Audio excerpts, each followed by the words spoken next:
우리 다 함께 자리에서 일어나셔서 사도신경으로 신앙 고백함으로 하나님 앞에 주일 예배 드리겠습니다. 나는 전능하신 아버지 하나님, 천지의 창조주를 믿습니다. 나는 그의 유일하신 아들 우리 주 예수 그리스도를 믿습니다. 그는 성령으로 잉태되어 동정녀 마리아에게서 나시고 본디오 빌라도에게 고난을 받아 십자가에 못 박혀 죽으시고 장사된 지 사흘 만에 죽은 자 가운데서 다시 살아나셨으며 하늘에 오르시어 전능하신 아버지 하나님 우편에 앉아 계시다가 거기로부터 살아있는 자와 죽은 자를 심판하러 오십니다. 나는 성령을 믿으며 거룩한 공교회와 성도의 교제와 죄를 용서받는 것과 몸의 부활과 영생을 믿습니다. 아멘.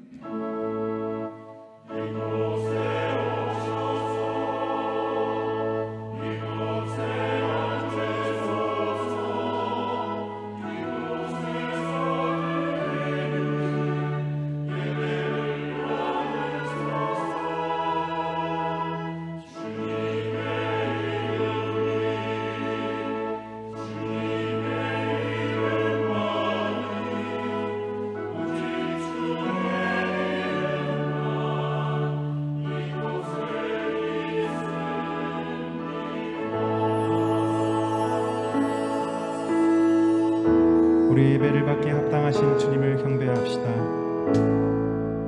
하늘의 문을 여소서, 이곳을 주목하소서.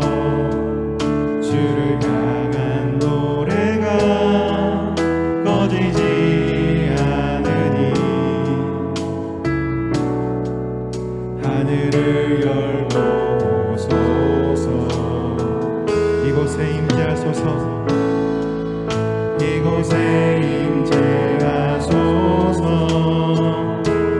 주님을 기다립니다.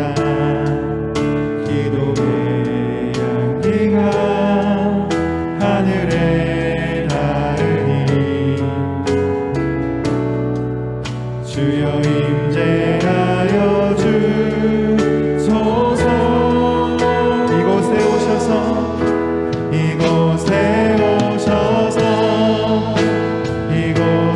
앉으소서.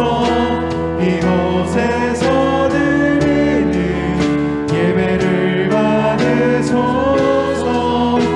주님의 이름이 주님의 이름만이 오직 주의 이름만 이곳에 있음.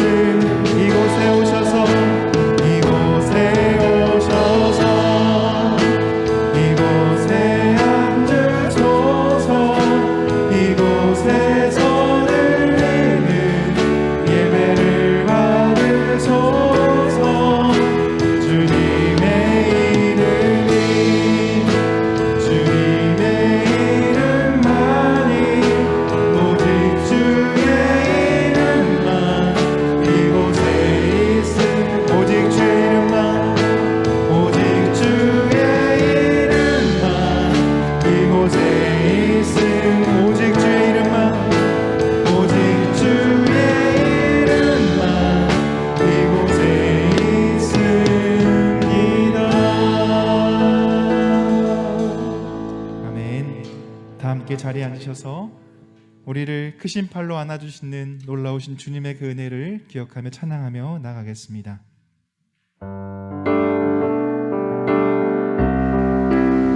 우리 박수 치면서 기쁨으로 찬양하며 나갑시다.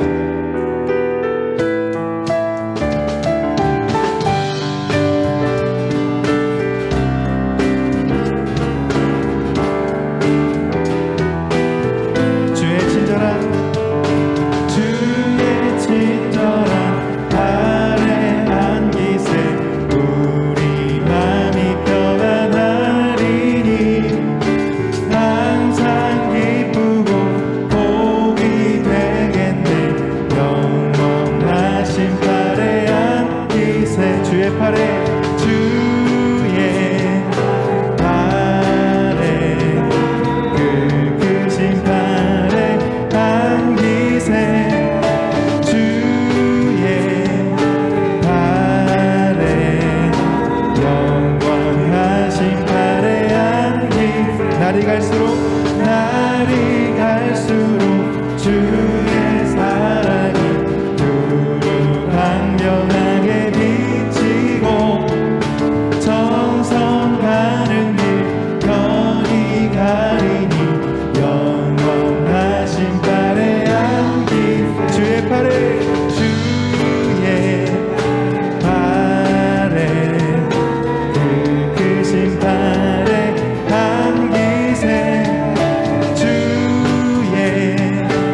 영원하신 팔에 주의 팔에 주의 팔에 그 크신 팔에 감기 주님의 팔에 주의 팔에 영원하신 팔 우리 마지막으로 주의 팔에 주의 팔에 그 크신 팔에 감기세 주의 팔에 영원하신 팔에 안기세 우리를 영원한 팔로 안아주시는 그 주님의 놀라우신 이름을 찬양하며 나아갑니다. 우리를 평안히 안아주시는 주님께 영광의 박수로 찬양하며 나아갑니다. 할렐루야. 아멘.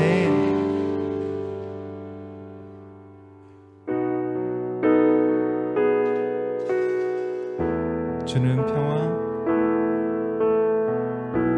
주는 평화 남을 모두 얻으셨네 주는 평화 주는 평화 우리의 평화 주는 평화 주는 평화 우리의 모든 막힌 담을 모두 얻으셨네 주는 평화 우리의 평화 우리의 평화 염려 다 맡기라 염려 다 맡기라 주가 돌보시니 주는 평화 우리의 평화 염려 다 맡기라 염려 다 맡기라 주가 돌보시니 주는 평화 우리의 평 다시 한번 고백하며 나아갑시다. 주님은 우리의 평화 되십니다. 주는 평화 우리의 모든 막힌 담을 모두 얻으셨네 주는 평화 우리의 평화 주님은 우리의 평화 되십니다. 주는 평화 막힌 담을 모두 얻으셨네 주는 평화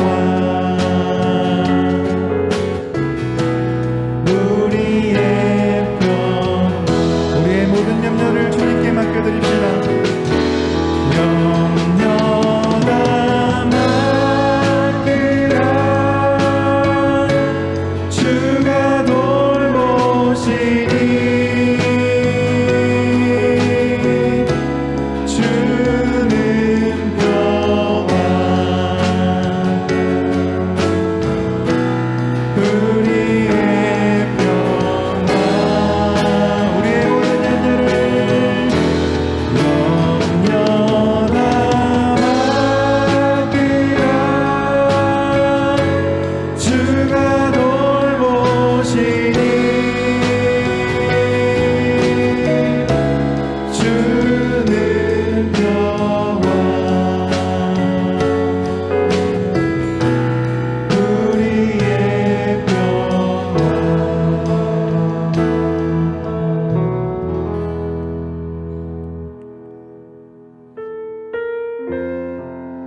지시는 주님, 하늘의 아버지 날 주관하소서.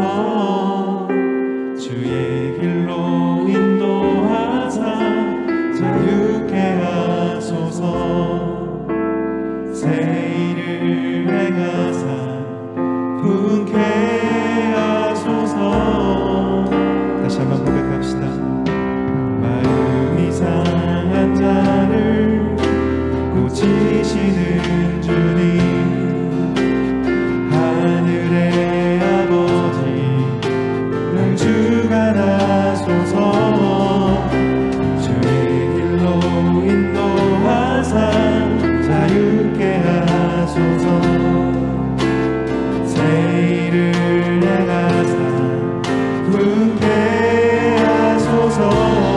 그의 줄이고 목이 마르니 성령의 기름 부소서. 그의 줄이고 목이 마르니 내 잔을 채워 주소서. 성령으로 채우소. 성령으로 채우사 주 오게 하소서. 주의 임재 속에 은혜 알게 하소서. 주 뜻대로 살아가리 세상 끝날까지. 나를 믿으시고 새날 열어주소서. 그의 줄이고 목이 마르니 성령의 기름 부소서.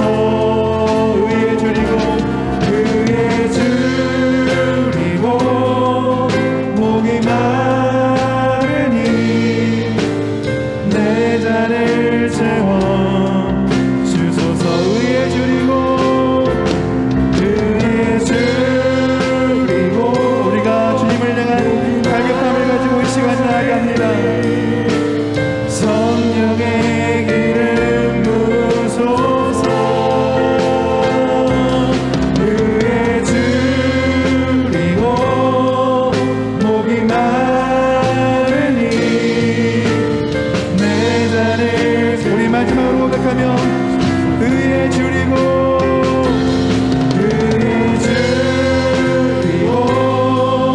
목이 마르니 성령의 기름 부소서. 의에 줄이고 목이 마르니 내 잔을 채워 주소서. 의에 줄이고 목이 마르니 성령의 기름 부소서. 의에 줄이고 목이 마르니 내 잔을 채워 주소서.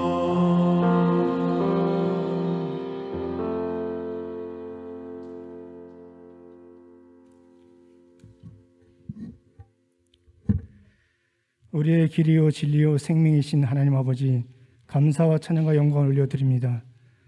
한 주간도 우리의 삶을 지켜주시고 이 시간 예배의 자리로 인도하여 주셔서 감사를 드립니다. 우리의 예배를 기뻐 받아 주옵시고 성령 충만한 예배로 인도하여 주셔서 말씀 안에서 힘과 위로를 얻는 은혜롭고 복된 예배가 되도록 인도하여 주옵소서. 죄로 가득한 세상 속에서 허물 많고 죄 많은 저희들을 구원하여 주시고 그리스도의 피로 죄 사함을 받아 구원받은 천국 백성들로 살아가게 하시니 감사를 드립니다. 하루하루의 삶이 하나님의 은혜임을 고백하며 언제나 주어진 상황과 환경에서도 늘 감사하는 삶을 살아갈 수 있도록 인도하여 주옵소서.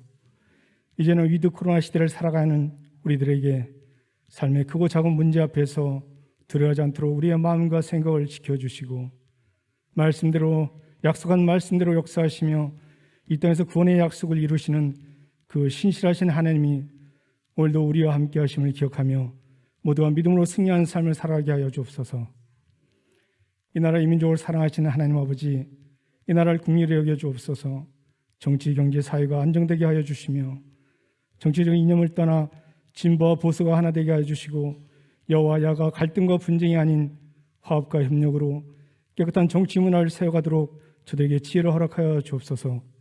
권력과 지혜를 이용한 부정과 부패가 사라지게 해주시고 사회적 약자들이 보호받는 정의롭고 공의로운 나라로 변화시켜 주옵소서. 이 시간 선교 현장에서 복음을 전하시기 위해 힘쓰고 애쓰시는 성도님들을 위해 기도합니다. 열악한 환경 속에서 최선을 다해 사명을 감당하시는 성도님들을 축복하여 주옵시고 지치고 힘들 때마다 힘주시고 능력 주셔서 하나님의 원하시는 한때 구원의 방주로서 귀하게 쓰임받게 하여 주옵소서. 사랑의 하나님, 주님의 몸된 교회를 사랑하여 주시고 우리 교회가 하나님과 함께 이웃과 함께 주님의 사랑을 실천하고 지역사회를 섬기는 교회로 쓰임받게 하여 주옵소서. 교회 서로 공동체인 구역과 오이코스를 축복하여 주시고 세우시는 리더들에게 성령 충만함과 지혜를 부어주셔서 주님의 마음으로 공동체를 섬기며 서로의 삶을 나누고 작은 목자로서 교회를 아름답게 세워갈 수 있도록 은혜를 베풀어 주옵소서.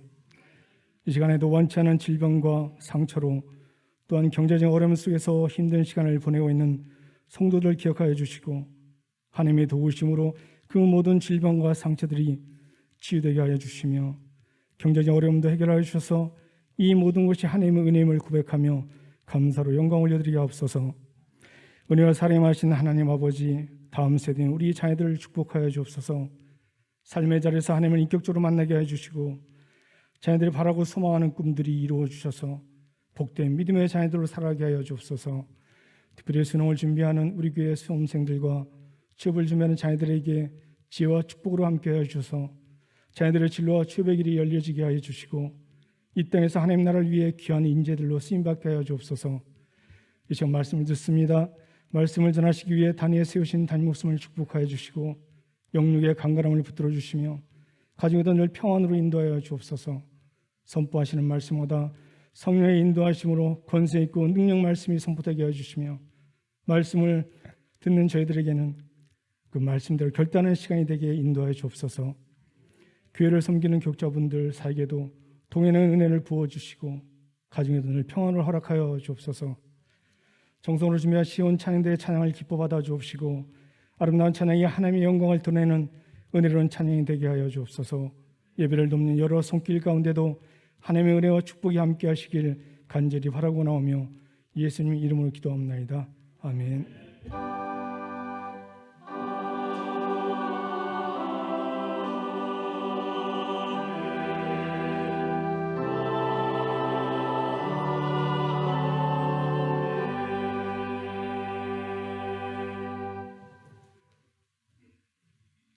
오늘 우리에게 주시는 하나님의 말씀은 마태복음 5장 9절 말씀입니다. 마태복음 5장 9절 신약성경 5쪽에 있습니다. 하나님의 말씀을 봉독하겠습니다. 화평하게 하는 자는 복이 있나니 그들이 하나님의 아들이라 일컬음을 받을 것이며 이것은 하나님의 말씀입니다.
아멘. 귀한 찬양 감사합니다.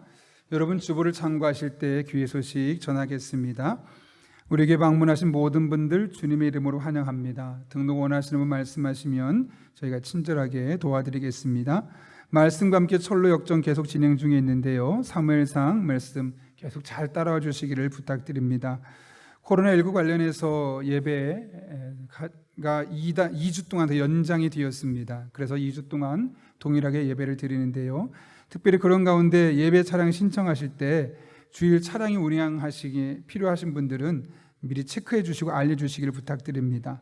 수요기도회와 새벽기도는 기도대로 운영하오니 신청 없이 이용하시면 됩니다. 오늘 오후 찬양 예배는 예배 세미나가 있습니다. 홀리원 리더로 섬기고 있는 김세미 예배 사역자가 오셔서 우리에게 일상의 삶에서 어떻게 예배할지, 또 무엇보다 찬양팀이나 예배 가운데 어떻게 하나님을 더 임재를 깊이 경험할 수 있을지 이 예배에 대한 세미나가 있습니다. 찬양팀과 교사분들 필히 참석해 주시길 부탁드리고요. 우리가 교사 세미나를 겸해서 하는 거기 때문에 꼭 참석해 주시기를 바랍니다. 오늘 오후 찬양 예배 후에 당회가 있습니다. 결혼이 있습니다. 박덕기 장로님, 박선영 권사님의 아들 박다니엘 군의 결혼이 토요일 오후 3시 30분 기흥에 있는 IT 컨벤션 그레이스홀에서 있습니다. 오늘 2부 예배 참석했었는데요. 두 사람 또 행복하게 아름다운 가정 잘 꾸릴 수 있도록 계속 기도해 주시고 또 격려해 주시기 바랍니다. 오이코스 전체 예배 관련해서 마지막으로 안내하려고 합니다. 다음 주 그리고 24일 날 오이코스 전체 모임이 있는데요. 예배 가운데 우리가 참석하는 분들과 또 현장 온라인으로 하는 분들이 서로 하나의 통일된 것이 없다 보니까 좀 모임에 어려움이 있었습니다. 그래서 주보란에 보시게 되면 10월 10일 날은 현장에서 올 오이코스만 왼쪽에 따로 있고 바로 옆에 미랄을 시작으로 온라인으로 예배 드릴 또 오이코스가 있습니다. 이걸 잘 참고해 주셔서 10월 10일 날 각각 오이코스에 속하신 분들은 교회에 다 나오셔서 함께 우리 또 예배하고 끝나고 나서 잠깐 또 모이는 시간 갖도록 하겠습니다. 10월 24일은 반대로 오시면 됩니다. 10일 날 현장에 있던 분들이 온라인으로 또 온라인에 있던 분들이 현장으로 이렇게 바꿔서 오시면 되겠습니다. 주보를 잘 참고해 주시고 다음 주 찬양 예배 오이코스 현장에 써 있는 분들 꼭 참석해 주시기를 부탁드립니다. 더 자세한 광고는 주보를 참고해 주시고 우리 함께 기도하고 하나님 말씀 나누겠습니다. 거룩하신 아버지 하나님, 오늘도 불러주신 은혜 감사합니다.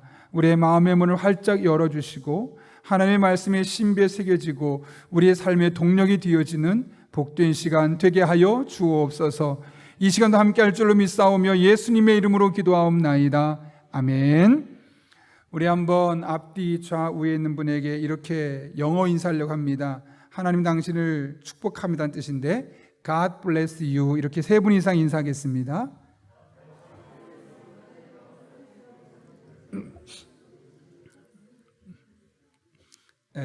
저희 충청도에서는 방금 불러시오, 가 불러시오 이렇게 하는데, 네. 제가 예전에 함께 사역했던 그 교회 청년부 담당 목사님의 설교를 듣고 한번 크게 충격을 받았던 적이 있습니다. 그 목사님은 아버지와 관계가 너무 안 좋았습니다. 어릴 적부터 너무 엄격하고 완벽주의적인 아버지가 보기에 실수가 많은 아이가 마음에 들 리가 없었죠. 계속 지적하고 혼내는 일이 많아지다 보니까 이제 아버지랑 함께 있는 게 불편해지는 겁니다. 어느 순간부터 아버지와 대화하는 시간도 줄어들게 되고 최대한 아버지를 피하는 장소만 갈 수밖에 없었던 것이죠. 심지어 아버지란 단어가 너무너무 싫어서 우리 기도할 때 하나님 아버지 해야 되는데 그냥 하나님 하지 아버지란 말은 쏙 빼고 그렇게 기도하게 됐습니다. 그 목사님의 동생도 청년부에 함께 있었는데 똑같았습니다. 그런 이야기를 하는 이야기를 들으면서 이 부모와의 이 친밀감이 아주 중요한데 그렇지 못했다는 사실을 알게 되었죠. 저희 가족은 가족의 날이 있습니다. 매주 월요일 날인데 제가 주중에 워낙 항상 좀 늦게 퇴근하다 보니까 월요일 날만큼은 가족들이 모여서 함께 또 식사도 하고 대화를 나누는 시간이 있으면 좋겠다라는 말로 늘 월요일마다 제가 운동을 좋아함에도 불구하고 축구 안 나갈 정도로 항상 가족들과 시간을 보냈습니다. 근데 사실은 가족의 날이라고 제가 만든 게 아니고 그냥 오늘 같이 지내자라고 했는데 어느 날 저희 아이가 친구한테 전화 왔는데 놀자고 연락이 왔는데 안 돼, 오늘 가족의 날이야 라고 해서 그날부터 가족의 날이 되었습니다. 큰아이가 고등학생이 된 이후로는 저희가 5시 이후에 이제 수업이 끝나고 나서 잠깐 저녁 먹고 같이 장 보러 가고, 사실 이게 그날 월요일에 오후에 일과일 뿐입니다. 근데 그럼에도 불구하고 우리는 늘 월요일날만큼은 온 가족이 모여서 저녁 시간을 함께 보내려고 하고 있습니다. 이렇게까지 하는 이유가 있습니다. 아이들이 어른이 되어서 아버지인 저를 불편해하지 않게 하려고. 그래서 어린 나이부터 아버지와 최대한 가깝게 친밀하게 보낼 수 있도록 하려고 일부러 월요일만큼은 아이들과 함께 적극적으로 모이려고 노력을 하고 있는 것이죠. 여러분, 만약 한번 생각해 보십시오. 아이들이 생각할 때 아버지나 어머니가 힘든 존재, 불편한 존재라면 그 아이가 얼마나 힘들겠습니까? 자신의 삶에 어려운 일이 있을 때 당연히 아버지에게 찾아가서, 어머니에게 찾아가서 상담하고 조언을 구하고, 또 아버지에게 찾아와서 아버지 기도해 주세요라고 부탁을 해야 되는데, 아버지, 어머니가 너무나 힘든 존재입니다. 그러면 정말 도움이 필요할 때 찾아와서 도움을 요청하겠습니까? 아니면 점점 멀어지고 부의 관계가 더욱더 어려질 수밖에 없는 것이죠. 그런 의미에서 우리가 부모와 자녀 간의 친밀감을 만드는 것이 우리에게 너무나 중요한 것이죠. 그러면 정말 힘들 때 혼자 끙끙대지 아니하고 부모님께 찾아와서 대화를 나누고 기도를 부탁할 수 있기 때문에 그런 것이고요. 또 삶에 어떤 문제가 없다 할지라도 지금 평안함에도 불구하고 혹시라도 내 삶에 문제가 생기면 찾아갈 아버지가 있고 기도를 부탁할 어머니가 있다 하면 그 삶의 안정감이 얼마나 그를 편안하게 만들어주겠습니까?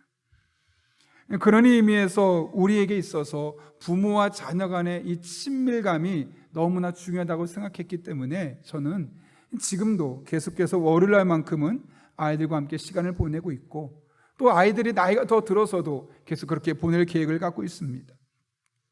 그런데 이것은 신앙적으로도 마찬가지입니다. 하나님과의 관계를 편하게 생각하는 사람과 하나님을 좀 어렵게 생각하는 사람은 신앙생활의 질도 너무나 다릅니다. 여러분, 하나님을 어렵게 생각하는 분이 신앙생활이 재밌을까요? 그렇지 않죠. 어쩔 수 없이 할 수밖에 없습니다. 하나님이 나를 사랑해 주시고, 하나님이 나를 좋아해 주시고, 그래서 하나님이 나를 복 주시고, 하나님과 대화하고 싶은 존재가 아니라 벌 받을까봐, 혹시나 저주가 있을까봐 어쩔 수 없이 예배 나오고 어쩔 수 없이 기도하는 삶이 된다면 그분의 신앙생활이 즐거울 리가 없죠. 그런 의미에서 우리가 하나님 앞에 신앙생활 할 때도 이 하나님과 친밀감이 우리에게 얼마나 중요한지 모릅니다. 여러분, 하나님과 정말 친밀한 관계 맺고 있는 사람은 어떻게 했습니까? 힘든 일이 있으면 하나님 앞에 나오죠. 울고불고 매달리죠. 하나님, 저 너무 힘들어요. 이 문제 해결해 주세요. 도와주세요. 라고 기도하지 않겠습니까? 또 예배 나올 때 가끔 자신이 실수하거나 해서 한번 빠지다 할지라도 그 때문에 두려워서가 아니라, 예배를 드리러 가는데 두려워서 가는 것이 아니라 하나님께 예배 드리는 것이 너무 즐거워서, 하나님 또 만나고 싶어서 그렇게 예배를 드리러 가지 않겠습니까? 뿐만 아니라 설사 삶에 어려운 일이 없다 할지라도 하나님이 내 아버지가 되어주시고 내가 언제든 찾아갈 수 있는 분이고, 내가 기도하면 내가 여기 있다 말씀하시며 응답해 주는 분이 나의 하나님이라면 평상시에 얼마나 그 안정감을 갖고 일상의 삶을 살아겠습니까? 그만큼 하나님과의 관계, 특별히 하나님과의 영적인 친밀감이 우리의 신앙생활과 우리의 행복감에 큰 영향을 끼칠 수밖에 없는 것이죠. 우리는 본문을 통해서 이 같은 사실을 확인할 수 있는데요. 오늘 본문은 8복 중에 7번째 복인 화평하게 하는 사람은 행복하다라는 선언의 말씀입니다. 그런데 여러분, 어떤 면에서 화평하게 하는 사람이 행복하다고 말하고 있습니까? 9절에 이렇게 말하죠. 화평하게 하는 자는 복이 있나니 그들이 하나님의 아들이라 일컬음을 받을 것이미요. 하나님의 아들이라 일컬음을 받는다. 이게 도대체 무슨 뜻일까요? 여러분, 우리 인간관계에 있어서도 아버지와 자녀 관계는 아주 친밀한, 사람이 맺을 수 있는 가장 친밀한 관계 중에 하나입니다. 부부관계가 영촌이라고 그러고 또 부모와 자녀 관계가 일촌이라고 하지 않습니까? 그럴 정도로 이 부모와 자녀 관계는 아주 끈끈한 친밀한 관계를 갖고 있는 것이죠. 마찬가지로 우리가 하나님의 아들이라는 말은 다른 말로 하면 내가 하나님과 영적으로 친밀한 관계를 맺을 수 있는 자격이 있는 존재라는 것을 의미하고, 실제로 내가 지금 하나님과 이 관계가 있어서 매우 친밀한 영적인 상태를 계속 유지하고 있다는 것을 우리에게 말씀하고 있는 것이죠. 따라서 화평하게 하는 사람이 하나님의 아들이라 일컬음을 받는다는 말은 늘 하나님과 영적으로 긴밀한 교제를 나누고 있는 그 좋은 영적인 상태를 유지하고 있다라는 것을 의미하는 것이죠. 그런 의미에서 이것은 그리스도인이 얻을 수 있는 축복 중에 가장 큰 축복입니다. 사회적으로 얼마나 성공했는지보다, 재물이 얼마나 늘었고 명예가 얼마나 높아졌는지보다 훨씬 더 큰 축복이죠. 왜 그렇습니까? 늘 하나님과 영적으로 친밀한 관계를 유지하게 된다면 하나님 앞에 삶의 문제를 가지고 나가게 되고 자주 찾게 되고, 그러면 하나님의 도우심을 다양한 모습으로 경험할 수 있기 때문에 그렇죠. 그런데 만약 이 친밀함이 단절되어 있다면, 예배도 힘들고 기도가 나오지 않는다면 그것만큼 불행한 것이 없죠. 아무리 사회적으로 성공했어도, 재물이 많고 명예로운 자리에 있다 할지라도 그것은 결코 복이 아닙니다. 이에 대해서 모세는 신명기 33장에서 이렇게 선언합니다. 이스라엘이여, 너는 행복한 사람이로다. 여호와의 구원을 너같이 얻은 백성이 누구냐? 그는 너를 돕는 방패시요 내 영광의 칼이시로다. 내 대적이 내게 복종하리니 내가 그들의 높은 곳을 밟으리로다. 여러분, 이스라엘 백성들을 일컬어 너희는 행복한 사람이다 라고 말했습니다. 그런데 그 행복의 조건이 어디에 있습니까? 다른 데 있지 않죠. 너같이 하나님의 구원을 받은 백성이 어디 있느냐? 너 구원받았지? 그것만으로도 너는 진짜 행복한 사람이야. 뿐만 아니라 네가 나의 자녀가 되어서 내가 너를 돕고 있지? 그것만으로 너는 행복한 사람이야 라고 말씀하고 있는 겁니다. 하나님과 좋은 관계를 맺으며 살아가는 것만으로도 우리는 충분히 행복을 노래할 수 있는 사람이라는 것이죠. 다른 사람 다 가지고 있는 거 없어도 내가 하나님의 자녀라는 사실, 마음껏 예배할 수 있다는 사실, 마음껏 기도할 수 있다는 그 사실 하나만으로도 우리는 행복한 사람이라는 말을 들을 수 있을 만한 존재들임을 우리가 늘 기억해야 하는 겁니다. 그리고 이것이야말로 화평하게 하는 사람이 누릴 수 있는 복임을 오늘 성경이 우리에게 말씀하고 있는 것이죠. 바라기는 여러분의 영적인 상황을 늘 돌보는 담임 목사로서 여러분 한 분 한 분에게 바로 이 행복, 하나님의 자녀로서 하나님과 늘 친밀한 가운데 주어지는 이 영적인 행복감을 날마다 누리며 살아갈 수 있는 여러분 한 분 한 분 될 수 있기를 예수님의 이름으로 축원합니다.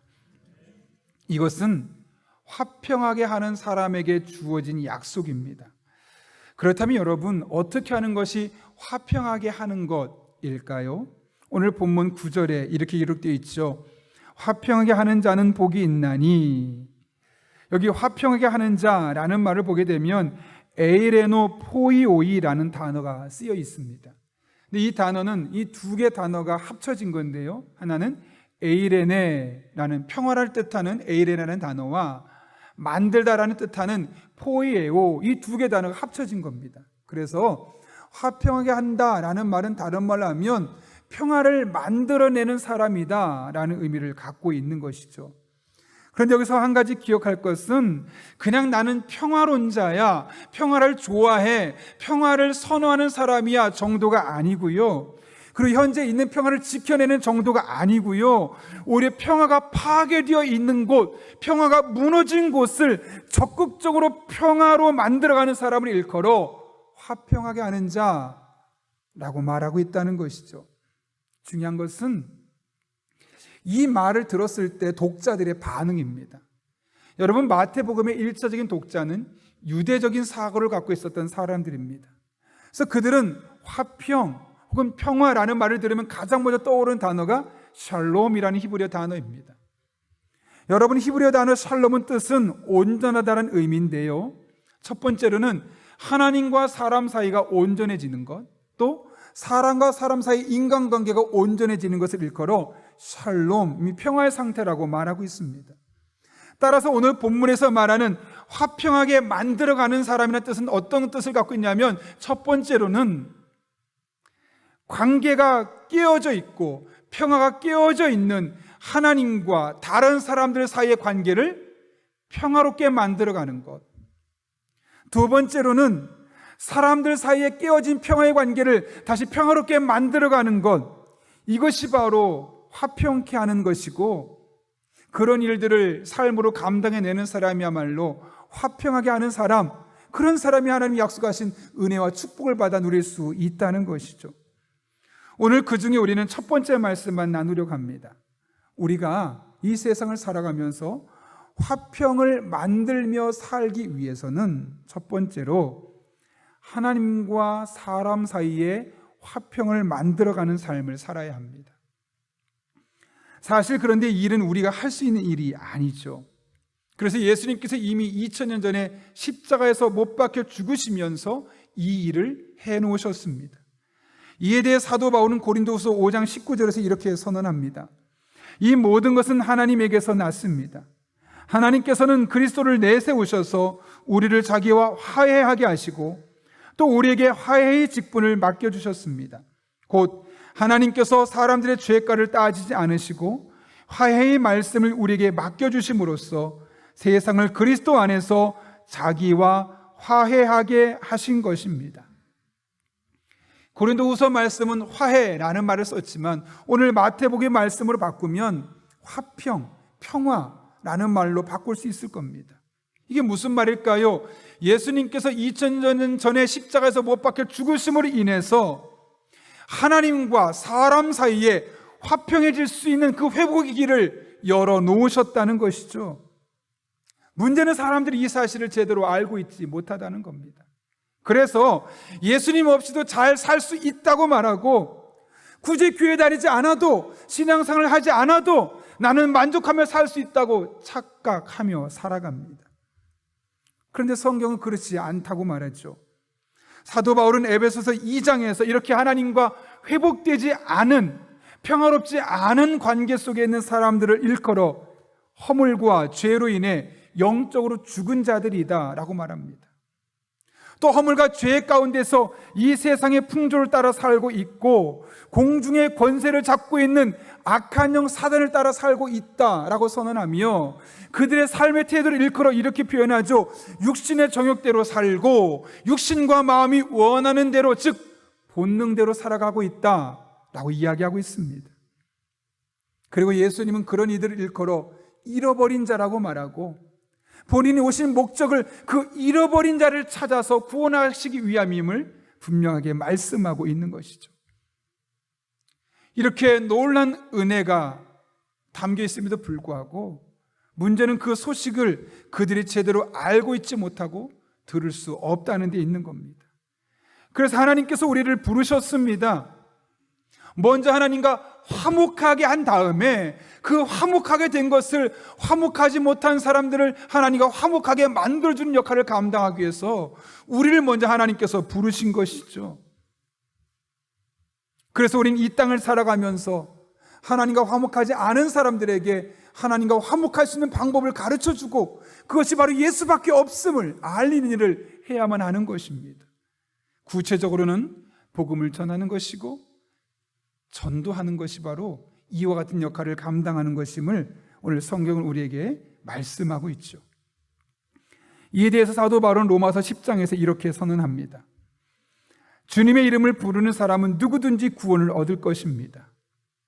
여러분, 이 선언이 얼마나 귀합니까? 예수님만 믿으면 누구나 구원받을 수 있다고 합니다. 그 사람의 외적인 조건이 상관없습니다. 얼마나 뛰어난 빼어난 외모를 갖고 있는지, 얼마나 탁월한 능력을 소유하고 있는지, 얼마나 그 사람의 매력적인지와 상관없습니다. 예수님을 영접하고 나의 하나님을 고백하면 누구나 구원받을 수 있게 되고 하나님과 화평한, 하나님과 평화로운 삶을 살 수 있다는 것이죠. 그런데 문제가 있죠. 14절 말씀입니다. 그런데 사람들은 자기들이 믿은 적이 없는 분을 어떻게 부를 수 있겠습니까? 또 들은 적이 없는 분을 어떻게 믿을 수 있겠습니까? 선포하는 사람이 없으면 어떻게 들을 수 있겠습니까? 복음이 놀랍고 예수 만난 기쁨이 행복이고 우리가 그것을 다 알고 있는데 귀에 박혀 있는 사람은 그것을 들을 수 있는 기회가 없는 겁니다. 그러니 그들이 구원을 받을 수 없고 여전히 하나님과 화목하지 못한 상태로 살아갈 수밖에 없는 것이죠. 여러분, 씨를 뿌리지 않았는데 추수할 수는 없는 법입니다. 추수는 씨를 뿌리는 것에서 시작되는 것이죠. 전도도 마찬가지입니다. 지금 당장 열매가 없어도 좋습니다. 일단 복음의 씨앗을 뿌려야 합니다. 왜냐하면 복음을 듣지 못하면 예수님을 알 수 없고 예수님을 알지 못하면 당연히 구원받을 수 없고 여전히 하나님과 평화로운 관계를 맺을 수 없기 때문에 그런 것이죠. 오늘날 많은 그리스도인들이 자신은 하나님과 화평하고 평화로운 관계 속에 살고 있지만 하나님과 하나님을 알지 못하는 사람들에게 화평케 하는 자의 역할을 제대로 감당하지 않고 있습니다. 한국의 전도 통계를 보니 교인의 90%가 1년에 한 명도 전도하지 않는다고 합니다. 이 같은 현상에 대해서 데니스 페더스 목사가 이런 말을 남겼습니다. 많은 사람이 더 이상 교회에 나오지 않아서 위기라고 말한다. 그러나 그것은 위기가 아니다. 그리스도인이라고 자처하는 사람들이 예수님이 누군지 모르는 사람들에게 그분이 누구인지 말해주지 않는데 참된 위기가 있다. 교인이 오지 않아서 위기가 아니라요. 복음이 전달되지 않는 것이 위기고 그러니 그들이 오지 못하는 것은 당연할 수밖에 없다는 것이죠. 이 이야기를 듣고 깊은 공감이 되어서 어젯밤에 내가 다른 사람들에게 이런저런 이야기하기 전에 나부터 돌아보고 목회자인 나부터 적어도 1년에 2명 이상 복음을 전해야겠다라고 결단하는 시간을 가졌습니다. 씨는 뿌려야 합니다. 그러다 보면 내가 뿌린 씨에 다른 사람이 양분도 주고 물도 주고 하다 보면 하나님이 그 순간 때가 되었을 때 개입해 주셔서 열매 맺게 하시는 것이죠. 무엇보다 하나님이 개입하시면 반드시 열매 맺게 되어 있습니다. 문제는 아예 씨를 뿌리지 않는 것이죠. 뿌리지 않으면 어떤 노력을 해도 열매를 맺을 수 없는 겁니다. 회복해야 할 사명 전도라는 책에 나오는 이야기인데요. 그 책에 보게 되면 저자가 2015년 11월에 경험했던 이야기가 기록되어 있습니다. 이 저자는 원래 영국에서 교회를 개척했다가 이제 다른 사람에게 뒤후임자로 맡기고 본인은 선교사로서 선교 사명을 감당했던 분인데요. 이제 오랜만에 본인이 개척했던 교회에 설교할 수 있는 기회가 생겼습니다. 그래서 설교를 딱 끝나고 났는데 예배 후에 한 영국 분이 찾아오면서 자신을 기억하냐고 말하면서 이렇게 말합니다. 목사님이 저희 집에 오셔서 전도하셨잖아요. 저는 노마입니다 라고 이야기를 하는 겁니다. 그러면서 본인이 갑자기 한 달 전부터 교회가 가고 싶었다는 겁니다. 그리고 오늘이 주일인데 바로 전날은 너무너무 교회가 가고 싶어서 안절부절 못할 정도로 갑자기 교회 가고 싶은 마음이 막 생겼다는 것이죠. 그러면 그 사람의 삶에 어려운 일이 있었느냐? 아니요.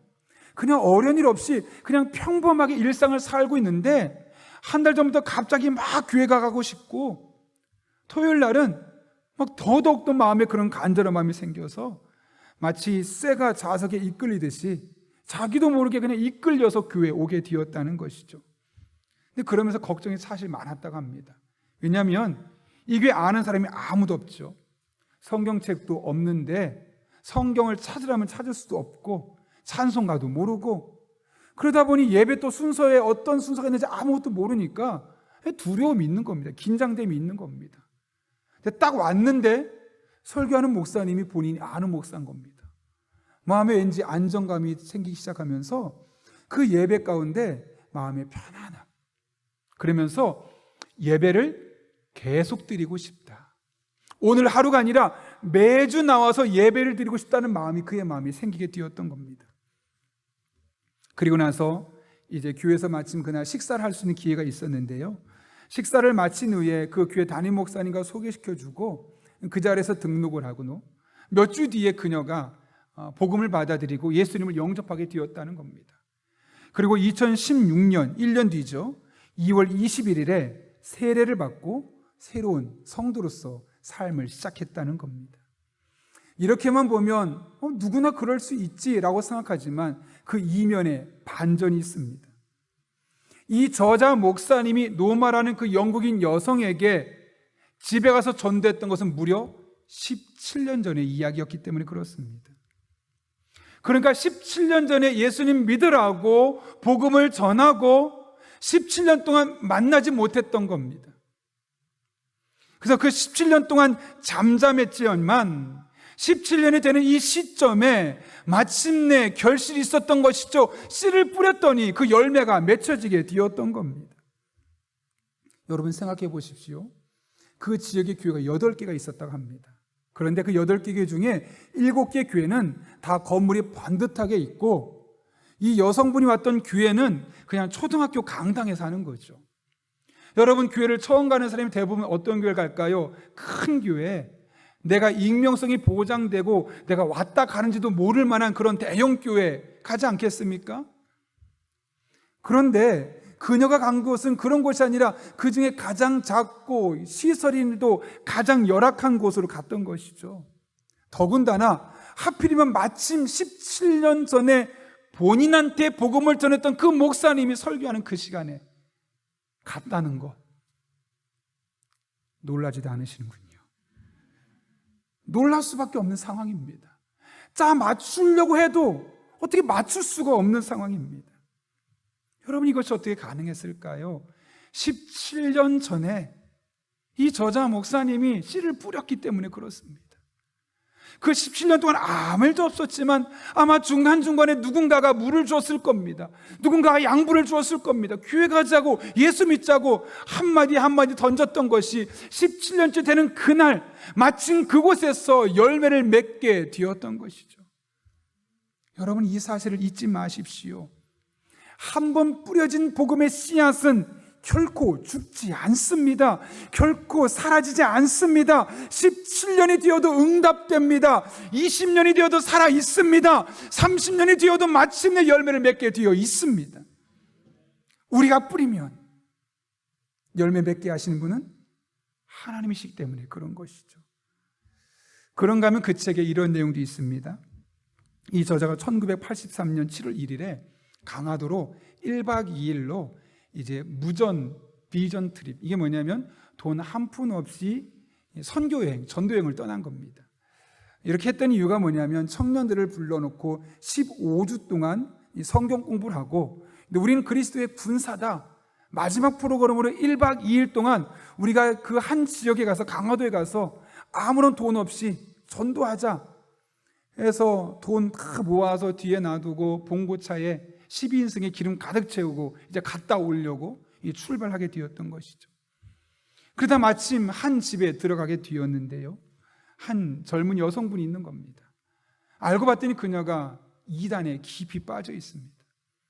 잘못된 거라고, 하나님 믿어야 된다고, 예수 제대로 알아야 된다고 아무리 설득해도 그녀의 마음이 열리지 않습니다. 받아들이지 않습니다. 실망감에 포기하고 돌아서고 있는데 갑자기 옆에 있던 방문이 덜컥 열리더니 그녀의 아버지가 나오면서 저기 그 예수 내가 믿으면 안 돼요? 여러분 전도팀은 옆방에 그녀의 아버지가 있다는 사실을 전혀 알지도 못했습니다. 그냥 그 앞에 이단에 빠져 있어서 너무 안타까운 그 젊은 여성을 보고 하나님을 소개하고 예수님 소개하고 제대로 된 교회에서 제대로 된 신앙생활이 된다고 그건 말했는데, 직접 들은 것도 아닌 아버지가 방에서 자꾸 듣다 보니까 나도 저 사람들이 말하는 그 예수 알고 싶다, 믿고 싶다, 그 교회 한번 가보고 싶다는 마음이 자기도 모르게 생긴 겁니다. 그래서 문 열고 이 사람들 가면 못 만날 것 같으니까 나도 그 예수 믿게 해달라고 그렇게 하게 되었다는 것이죠. 놀라운 것은 이 아버지가 딸을 설득하는 겁니다. 얘야, 너 지금 잘못 가고 있대잖아. 거기 이단이래잖아. 나랑 같이 제대로 된 교회 가서 신앙생활 하자. 그렇게 아버지가 딸을 막 설득하는 겁니다. 좀 전까지만 해도 전도팀이 그렇게 설득해도 마음이 꽁꽁 닫혀있던 그녀가 마음의 문을 열고 그 자리에서 예수님을 영접하고 그럼 나도 아버지랑 함께 교회 다니겠노라고 그렇게 새로운 삶을 살게 되었다는 것이죠. 여러분, 복음을 전하다 보면 내가 복음 전한 그 사람이 예수님 믿기도 하지만 그 주변에 있던 또 다른 사람이 그 메시지를 듣고 감동하는 법도 있는 겁니다. 그래서 우리는 때를 얻든지 못 얻든지 복음을 전해야 합니다. 구약 성경적인 표현을 하면 그 사람이 듣든지 아니 듣든지 우리는 복음을 전해야만 하는 겁니다. 예수님만이 소망이라고, 예수님만이 우리의 개인의 문제를 해결해 줄 수 있고, 예수님만이 이 복잡한 이 세상의 문제를 온전히 새롭게 할 수 있는 유일한 한 분이시라고, 그 사실을 우리가 이야기해야 합니다. 우리가 이야기하지 않으면 아무도 그 이야기하지 않습니다. 우리가 그 이야기하지 않으면 그들은 점점 멸망의 길로 갈 수밖에 없습니다. 우리는 그들에게 담대히 선포해야 합니다. 돈도 명예도 사랑도 일시적인 것이고 시간 지나면 다 사라지게 되어 있다. 그러나 예수님을 믿는 것, 하나님의 자녀가 되는 것은 결코 사라지지 않고 그분 안에 진정한 행복이 있고 진정한 은혜가 있고 진정한 축복이 있고 진정한 문제 해결이 있다는 사실을 우리가 전해야만 하는 것이죠. 여러분, 전도의 실패는 없습니다. 진짜 실패는 전도를 시작하지 않는 겁니다. 제가 아는 한 분은요, 부모님이 예수님을 믿지 않습니다. 그런데 부모님이 아프셔서 병원에 입원하셨는데 이대로 부모님 세상 떠나시면 안 되겠다라는 마음이 들었습니다. 그래서 가깝지도 않은데 매주 찾아갑니다. 그리고 복음을 전합니다. 평상시보다 더 살갑게 대하고 좋아하는 거 사드리고 마음을 편안하게 해드리면서 예수 믿어야 된다고, 아버지 정말 내가 믿는 예수님 아버지도 알아야 된다고 그렇게 간절한 마음으로 설득하기 시작하니까 아버지 마음이 열린 겁니다. 네가 그렇게까지 한다면 그 예수 뭔가 있으니 내가 한번 믿어보겠다는 거죠. 오랜 시간이 지나지 않아서 어르신이 세상을 떠났습니다. 제가 장례식장을 찾아갔는데 깜짝 놀랐습니다. 왜냐하면 아버지를 잃은 슬픔이 있지 않겠습니까? 그런데 아버지를 잃은 슬픔보다 그 아버지가 예수님을 믿고 세상을 떠났다는 기쁨, 죽음보다 구원받다는 그 기쁨이 얼굴에 너무나 선명하게 드러나 있었기 때문에 장례식을 가서도 예배를 드리면서도 제 마음에 슬픔보다는 정말 기쁘게 찬송할 수 있고 천국 복음을 마음껏 전할 수 있었던 것이죠. 우리 사진 하나만 보고 이제 말씀 마치려고 하는데요. 제가 종종 연락하며 교제하고 있는 진천중앙교회 김동환 목사님과 또 옆에 있는 여자 청년의 모습입니다. 저 전도 방법을 일컬어 피켓 전도라고 합니다. 항상 똑같은 자리에 비가 오나 눈이 오나 바람이 부나 그 자리에 똑같이 서서 저 피켓을 들고 있는 겁니다. 하나님은 당신을 사랑하십니다. 처음에는 지나가면서 저 사람 뭐야? 근데 한 번, 두 번 지나가면서 뭐지? 뭔가 있네? 하면서 호의적으로 사람들이 바뀌기 시작하고, 그러면서 때로는 궁금한 게 있으면 물어보기도 하고, 그러다가 이 코로나 시기에 참 교회 찾아오기 어려운 상황 가운데도 교회 전혀 다니지 않았던 사람이 나 저 교회 한번 가봐야겠다라는 마음이 들어서 교회를 오기 시작한 일들이 계속해서 있다는 것이죠. 저 두 분만 저런 일을 하는 것이 아니라 정말 많은 분들이, 집사님도 권사님도 본인이 정해진 시간에 그 같은 장소에서 항상 저거를 하고 있다는 겁니다. 그러면서 그분들이 겪는 은혜, 하나님의 도우심이 정말 전도하지 않을 때는 경험할 수 없었던 놀라운 은혜들을 늘 경험하면서 간증이 넘쳐나고 있다는 거죠. 제가 저 이야기를 듣고 저 피켓 전도하는 모습을 보면서 참 많은 도전을 받았습니다.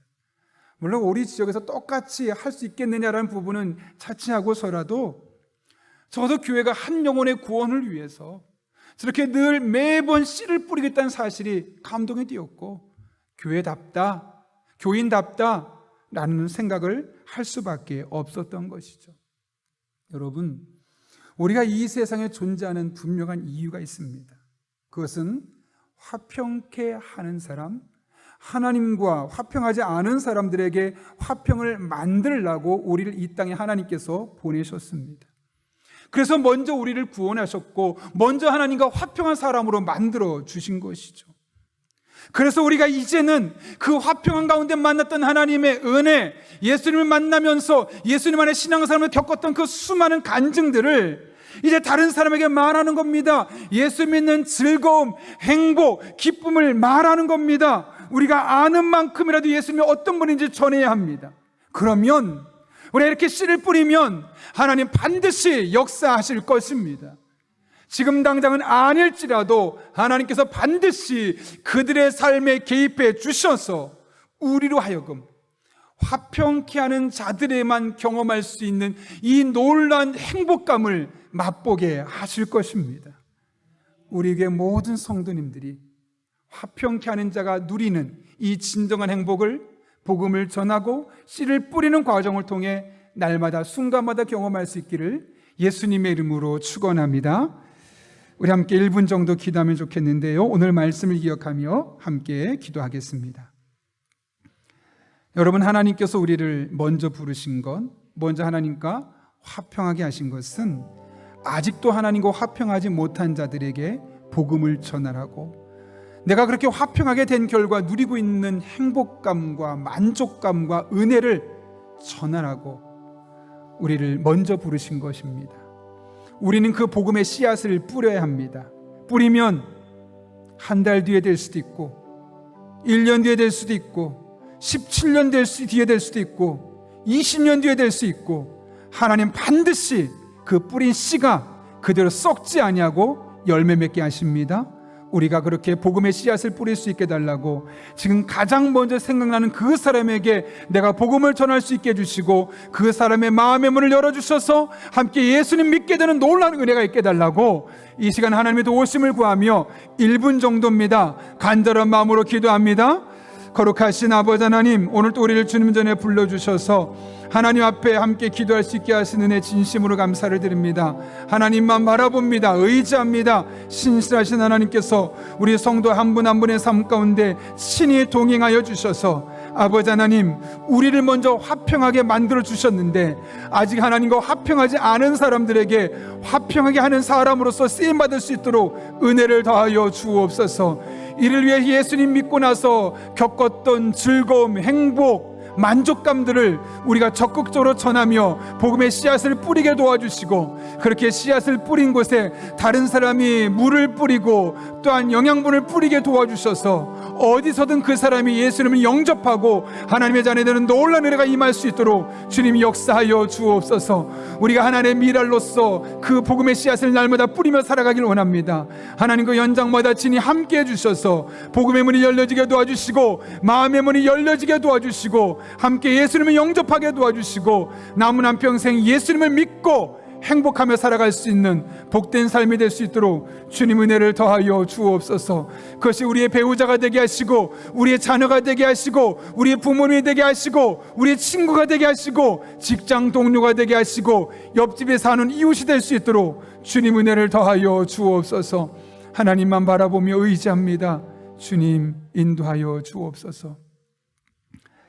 거룩하신 아버지 하나님, 오늘도 우리를 귀한 자리에 서게 하시고 하나님의 말씀을 통해 우리가 먼저 하나님 앞에 화평케 된 자임을 알게 하신 것 진심으로 감사를 드립니다.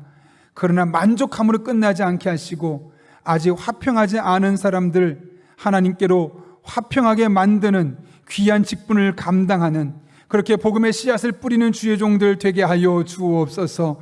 그렇게 뿌리고 우리가 매번 뿌리며 또 물을 주고 영양분을 줄 때 어디서든 하나님 개입해 주셔서 예수님 만나게 되는 놀라운 은혜가 임하게 하여 주옵소서.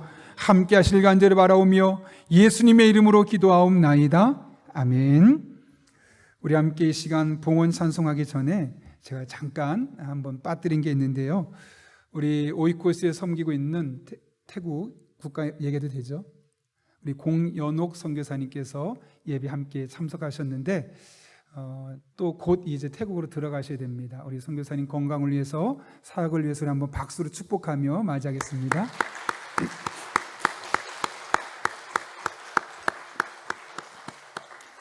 감사 끝나고 또 뵙겠습니다. 우리 찬송가 449장 부르실 때 마지막 절에 일어서서 봉헌하시겠습니다.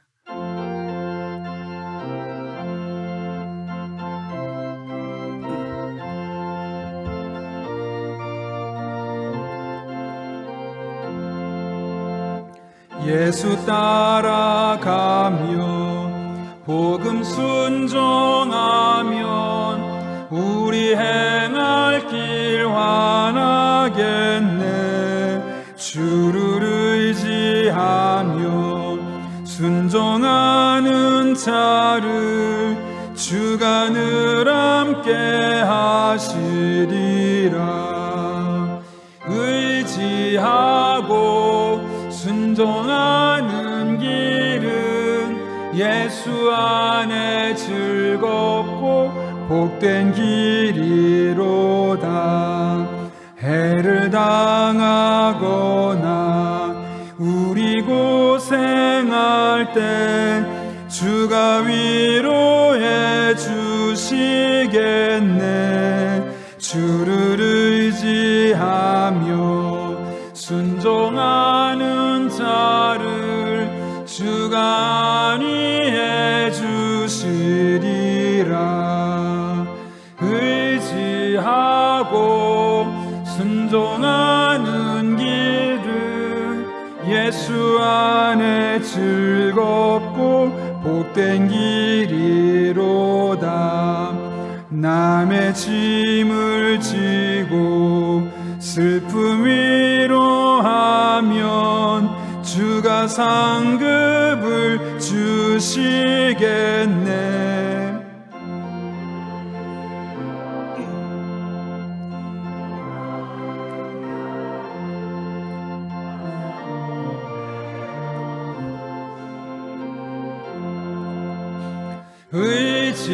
의지하고 순종하는 길은 예수 안에 즐겁고 복된 길이로다.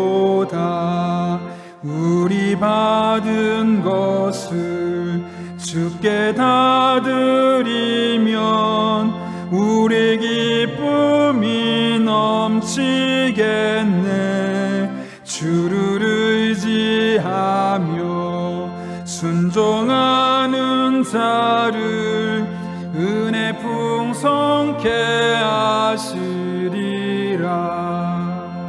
의지하고 순종하는 길은 예수 안에 즐겁고 복된 길이로다. 주를 힘입어서 말씀 잘 배우고 가정에서 예배 드리시는 분들은 준비한 예물을 하나님 앞에 정성껏 드리도록 하겠습니다.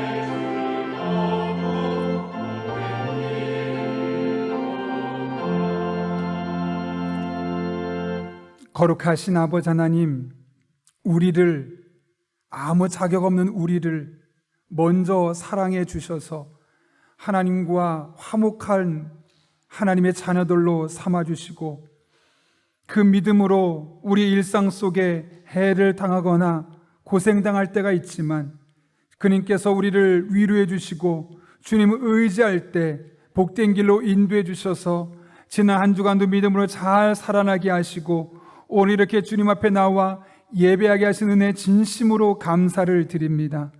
이 모든 것이 하나님의 은혜였음을 알기에 오늘 우리가 빈손으로 나오지 아니하고 마음을 담아 사랑을 담아 헌신을 담아 예물들을 드리오니 모든 예물 기쁘게 받아주시옵고 더 귀하고 복된 것으로 갚아주시는 복된 한 주간 되게 하여 주옵소서.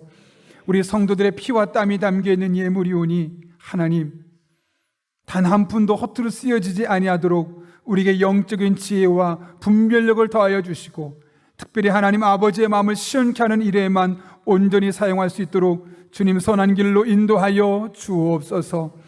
우리 성도님들을 위해 기도합니다. 삶의 자리로 나아가는 우리 성도 한 분 한 분에게 때를 따라 돕는 은혜로 힘을 주시고 능력 주시고 지혜 주시고 만남의 복을 주시고 성령으로 충만하게 인도하여 주셔서 마땅히 기도할 바를 하나님 앞에 기도할 때 합력해 선을 이루신 하나님의 은혜가 우리 성도들의 매일매일 순간순간마다 간증으로 경험되게 하여 주옵소서. 함께 하실 간절히 바라오며 예수님의 이름으로 기도하옵나이다. 아멘. 우리 함께 바송의 찬양 부르시고 축도함으로 예배 마치겠습니다.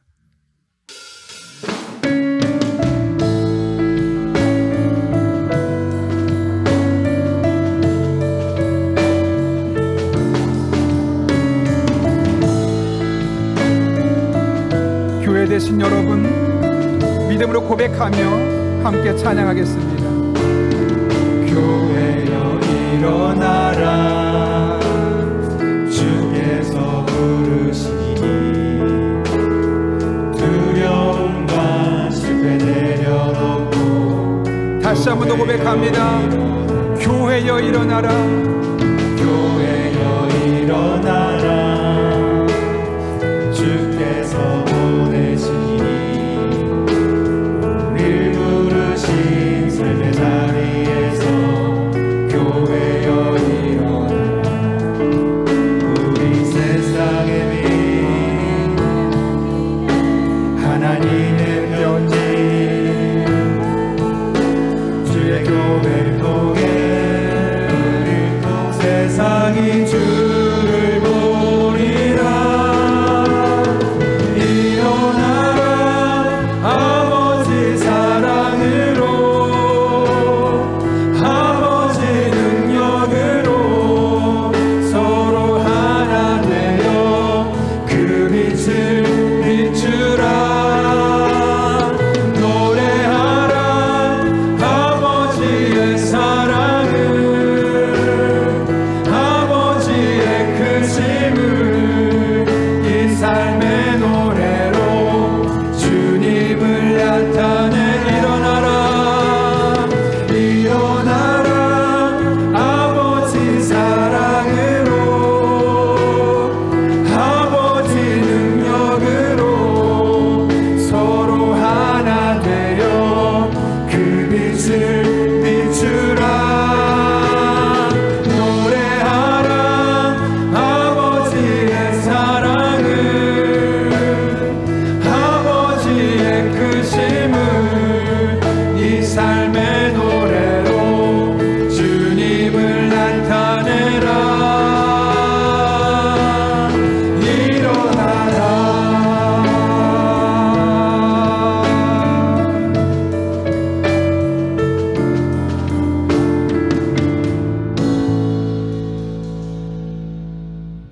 지금은 우리의 구원자 되신 예수 그리스도의 은혜와 하나님 아버지의 변함없는 사랑과 힘 주시고 능력 주시고 선한 길로 인도하시는 성령님의 역사하심이 오늘 주신 말씀을 내게 주신 말씀으로 받고 먼저 하나님과 화평하게 된 자로서 아직 하나님과 화평하지 못해 갈등하며 고민하며 헤매고 있는 사람들에게 화평하게 하는 사로서 살기로 결단하는 이 자리에 머리 숙인 한 영혼 위에 그들의 삶의 자리와 기도 제목 가운데 우리나라와 민족, 북한 땅과 온 세계 열방 가운데 이제부터 영원토록 함께 하시옵기를 간절히 축원하옵나이다.